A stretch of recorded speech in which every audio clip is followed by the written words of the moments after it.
piacerebbe dirti che non ho pensato a te e che non riesco a svegliarmi e sapere che oramai non ci sei.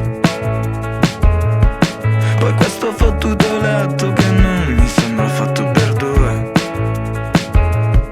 Avevi detto che ero l'unico ed io ci avevo quasi creduto. Ti penso sempre, voglio disinnamorarmi e non è rimasto niente, solo una scheggia di noi due. Yeah, yeah. Pensi sia stato uno sbaglio venire sotto casa tua?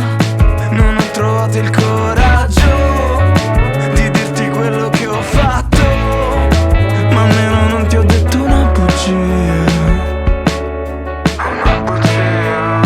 A cosa serve il tuo odio se la colpa è solo tua?